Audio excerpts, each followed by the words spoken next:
যে চুরি করে সেও পরিবারের সুখের আশায় চুরি করে, যে ডাকাতি করে সেও পরিবারের সুখের আশায় ডাকাতি করে, যে ব্যক্তি চাকরি করে ৮,০০০ টাকা হোক চাহে ৫০,০০০ টাকা হোক সেও সুখের আশাতেই চাকরি করে, যে ব্যক্তি মার্সিডিজ BMW গাড়ি ক্রয় করে, অডি প্যারাডো গাড়ি ক্রয় করে সেও সামান্য সুখ এবং প্রশান্তির আশায় ওই গাড়ি ক্রয় করে,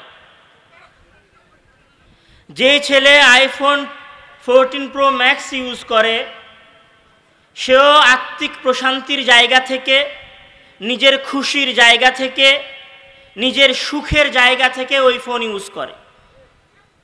এমনকি যে ব্যক্তি পাবজি ফ্রি ফায়ার খেলে সেও সুখের আশাতেই পাবজি ফ্রি ফায়ার খেলে।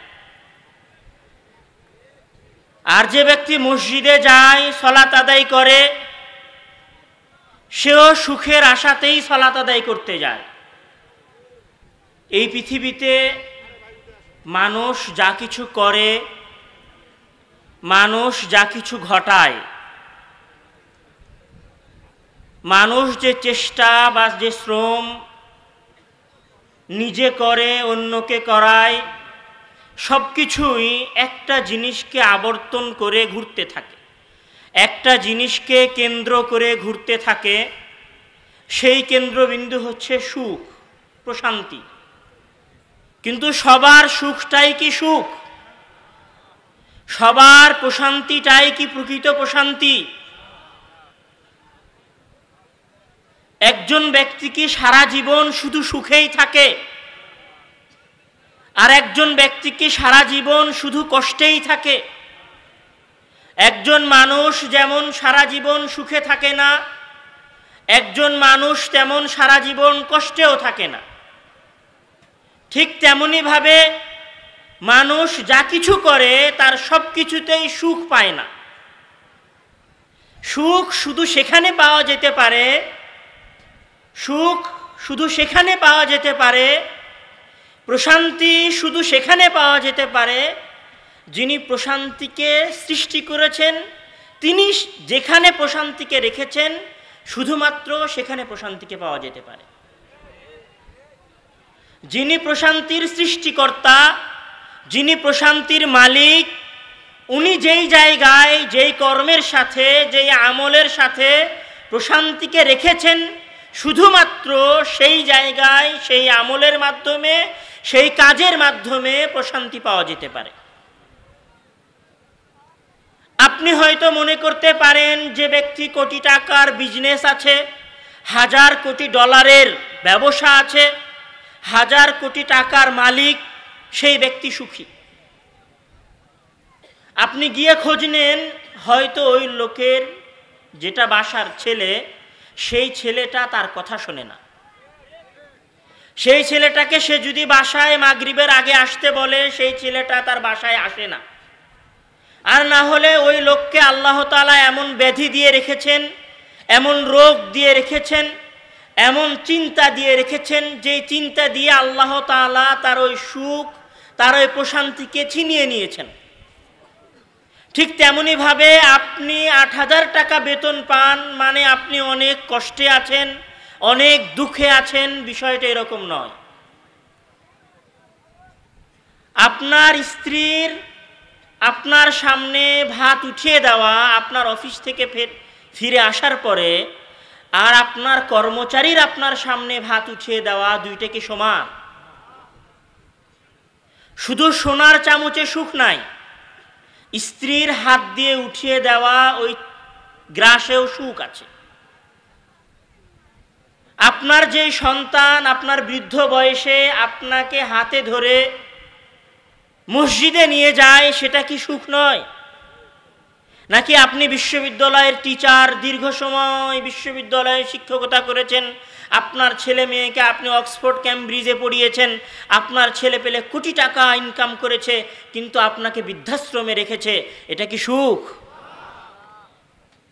আপনি যখন বাসা থেকে আসেন তখন আপনার স্ত্রী আপনার পায়ের মোজাটা খুলে দেয় না, আপনি যখন বাসা থেকে আসেন তখন আপনার স্ত্রী অন্য কোনো সামাজিক কর্মে ব্যস্ত আছে, আর আপনার গ্রামের একটা কৃষক যখন কাজ থেকে ফিরে আসে তখন তার স্ত্রী গামছা দিয়ে তার শরীরের ঘামটা মুছে দেয়। কোনটা সুখ? স্ত্রীর গামছা দিয়ে ঘাম মুছে দেওয়াটা কি সুখ নয়? শুধু কোটি টাকাটাই কি আপনার কাছে সুখ বলে মনে হয়? আপনি যে সুখে আছেন এর অর্থ কি আপনি আজীবন সুখে থাকবেন? মহান আল্লাহ তাআলা মানুষকে সুখও দেন, বিপদও দেন। মহান আল্লাহ তাআলা মুমিনকেও বিপদ দেন, ভালো মানুষকেও বিপদ দেন, খারাপ মানুষকেও বিপদ দেন। আল্লাহ তাআলা কাউকে বিপদ দেন এর অর্থ এইটা না যে সে খারাপ মানুষ। কেউ বিপদগ্রস্ত হয়েছে মানে আপনি তাকে কথা বলবেন ও এতই ভালো মানুষ, তোর আল্লাহকে বিপদ দিল কেন? আল্লাহ মানুষকে, ভালো মানুষকেও বিপদ দেন, খারাপ মানুষকেও বিপদ দেন। ভালো মানুষকে বিপদ দিয়ে আল্লাহ নিজের ভালোবাসা যাচাই করে। আল্লাহ দেখে যে আমার ভালোবাসাটা প্রকৃত ভালোবাসা না ভালোবাসা না।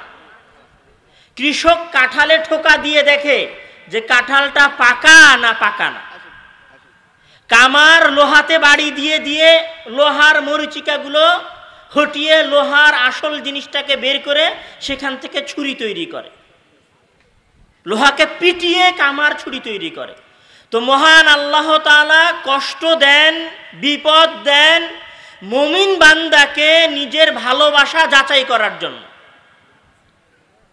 মহান আল্লাহ তাআলা বিপদ দিলেই তাকে নিজের পক্ষ থেকে শাস্তি হিসেবে বিপদ দিয়েছেন, বিষয়টা এরকম নয়। আর মহান আল্লাহ তাআলা খারাপ মানুষকে বিপদ দেন দুইটা কারণে। এক, তার উপর আযাব হিসেবে, দুই, তাকে ওই খারাপ কাজ থেকে ফিরিয়ে নিয়ে আসার উদ্দেশ্যে। এই জন্য মহান আল্লাহ তাআলা বলছেন যে তাবারাকাল্লাযী বিয়াদিহিল মুলক ওয়া হুয়া আলা কুল্লি শাইইন কাদির আল্লাযী খালাকাল মাউতা ওয়াল হায়াতা লিয়াবলুয়াকুম আইয়ুকুম আহসানু আমালা।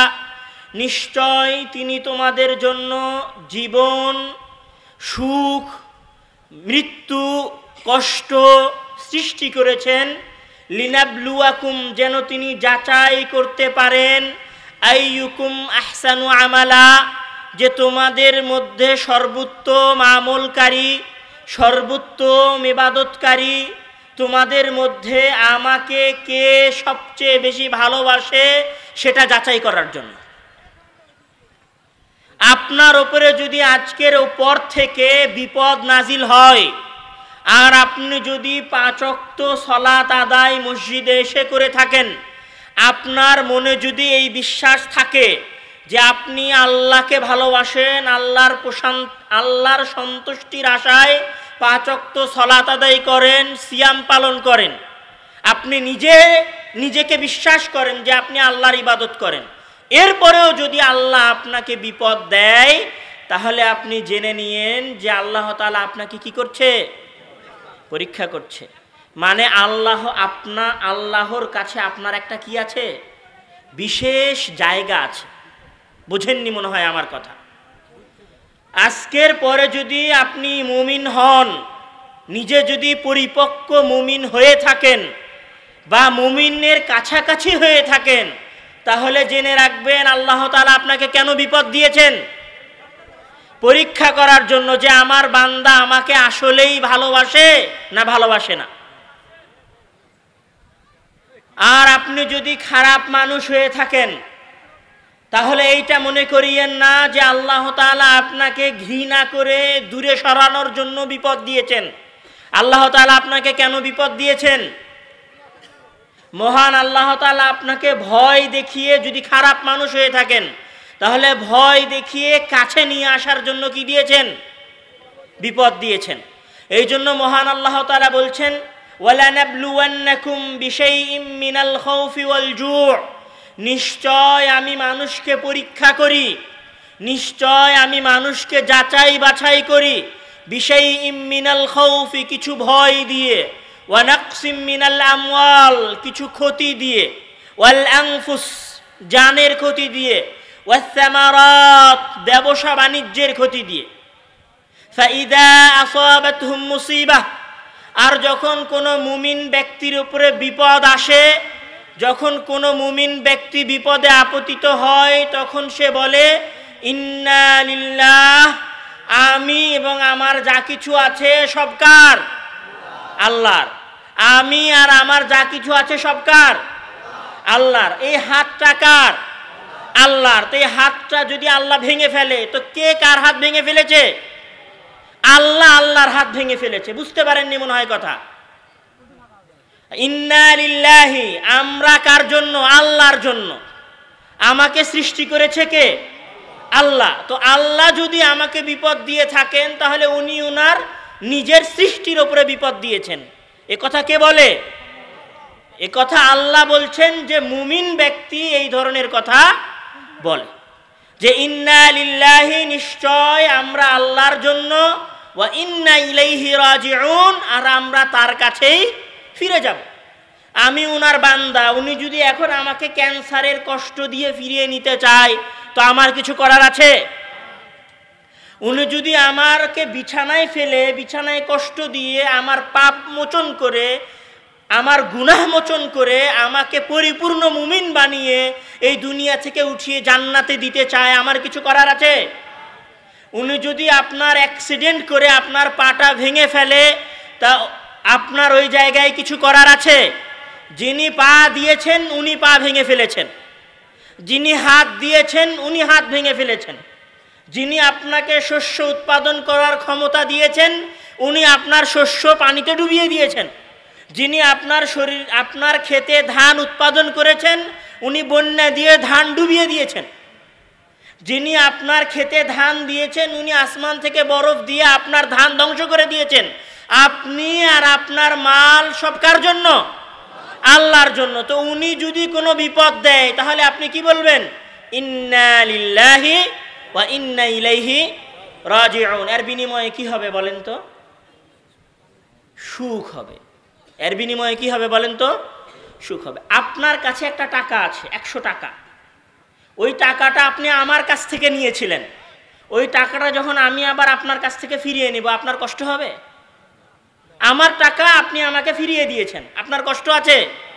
কিন্তু আপনার কাছে যদি 100 টাকা থাকে আপনার নিজের, ওই 100 টাকাটা যদি আমি জোর করে পকেট থেকে বের করে নেই, পকেট কেটে বের করে নেই, আপনার কষ্ট হবে না? হবে না? কষ্ট হবে না? অবশ্যই কষ্ট হবে। তো আপনি যদি মনে করেন আপনি আর আপনার যা কিছু আছে সব আল্লাহ, তো এবার যদি আল্লাহ আপনার কাছ থেকে উনার দেওয়া কিছু জিনিস ছিনিয়ে নেয়, আপনার কষ্ট আছে? যিনি দিয়েছিল তিনি নিয়ে নিয়েছেন, যিনি জিনিস দিয়েছিলেন, যার কাছ থেকে এসেছিল উনি আবার সেখানে কি করেছেন? ফিরিয়ে নিয়েছেন। এই জন্য আল্লাহ তাআলা বলছে যে যারা মুমিন বান্দা, যারা দিনদার বান্দা, তারা বলে বিপদ আসলে ইন্না লিল্লাহ, আমি এবং আমার যা কিছু আছে সব কার জন্য? আল্লাহর জন্য। আজ থেকে বিপদে পড়লে কি বলতে হবে? ইন্না লিল্লাহি ওয়া ইন্না ইলাইহি রাজিউন। এই কথা এবং এই বিশ্বাসের মাঝে সুখ আছে। এই কথা এবং এই বিশ্বাসের মাঝে ওই সুখ আছে যে আপনার ব্যবসায় যদি কোটি টাকার লোকসান হয়ে যায়, তাহলে আপনি বলবেন যার সম্পদ যিনি দিয়েছিলেন তিনি নিয়ে চলে গেছেন। ইয়ারযুকু মান ইয়াশা বিগাইরি হিসাব। তিনি যাকে চান তাকে রিজিক দেন, যাকে চান না তাকে রিজিক দেন না। তুইজ্জু মান তাশা ওয়া তুযিল্লু মান তাশা। যাকে চান তাকে সম্পদ দেন, টাকা পয়সা দিয়ে সম্পদ দেন, ছেলে মেয়ে দিয়ে সম্পদ দেন, ডিগ্রি দিয়ে সম্পদ দেন। ও তুদিল্লু মান তাশা। আর যাকে চান তাকে অপমানিত করেন, অপদস্থ করেন। সব কিছু ওনার হাতে। এই জন্য ইসলামে একটা বিষয় বলা হয়েছে, সেটা হচ্ছে একজন ব্যক্তি মুমিন হতে হলে ঈমান বিল কদর, মানে তাকদীরের উপর বিশ্বাস, তাকদীরের ভালোর উপরে বিশ্বাস আর তাকদীরের খারাপের উপরে বিশ্বাস থাকতে হবে। মানে ভালো হলেও মনে করতে হবে আল্লাহ দিয়েছেন, খারাপ হলেও মনে করতে হবে কে দিয়েছেন? আল্লাহ দিয়েছেন। বিপদ হলেও মনে করতে হবে আল্লাহ দিয়েছেন, উপকার হলেও মনে করতে হবে কে দিয়েছেন? আল্লাহ দিয়েছেন। তো এখন কথা হলো যে এই আমরা যদি এইটা মানতে পারি, এটা বিশ্বাস করতে পারি যে আমার পুরো জীবনটা সুখের নয়, আমার পুরো জীবনটা কষ্টের নয়, যিনি সুখ দিয়েছেন তিনি সুখ ছিনিয়ে নেবেন, যিনি কষ্ট দিয়েছেন তিনি কষ্ট দূর করে আবার সুখ দিবেন। আমি এবং আমার অর্থ সম্পত্তি সব আল্লাহর, উনি চাইলে ছিনিয়ে নিতে পারেন। এটা হচ্ছে প্রথম কথা। দ্বিতীয় কথা প্রশান্তির জন্য, সেটা হচ্ছে যে যত বড় মুমিন, যে যত বড় ইমানদার, যে যত বড় আল্লাহর প্রতি বিশ্বাসী ব্যক্তি, তার সুখ তত বেশি। যে যত বড় ইমানদার, যে যত বড় মুমিন, তার সুখ তত বেশি।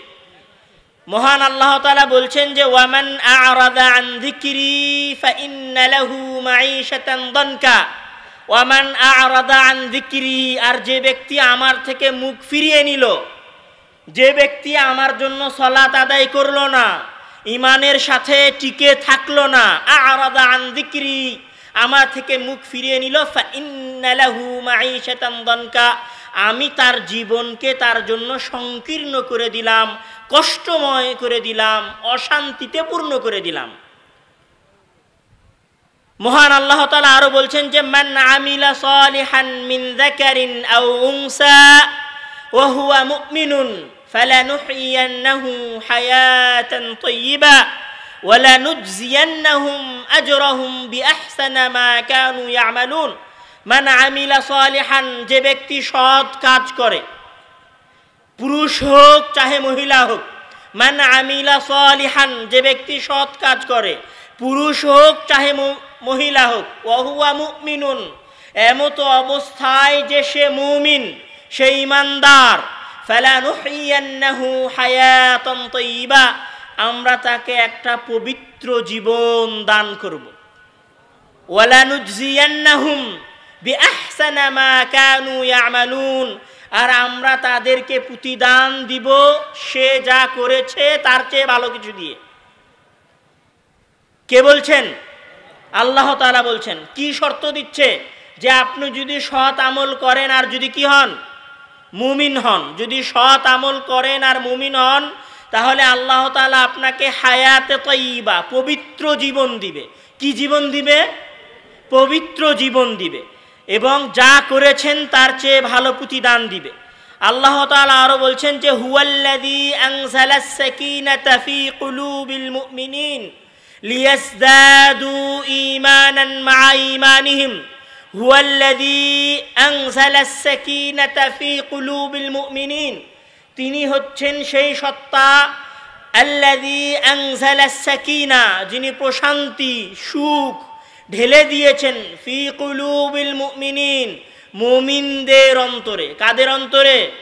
মুমিনদের অন্তরে। কে সুখ ঢেলে দিয়েছেন? আল্লাহ। তাহলে সুখ পাওয়ার জন্য প্রথমে কি হতে হবে? মুমিন হতে হবে। সুখ পাওয়ার জন্য প্রথমে কি করতে হবে? মুমিন হতে হবে। মুমিন কিভাবে হওয়া যায়?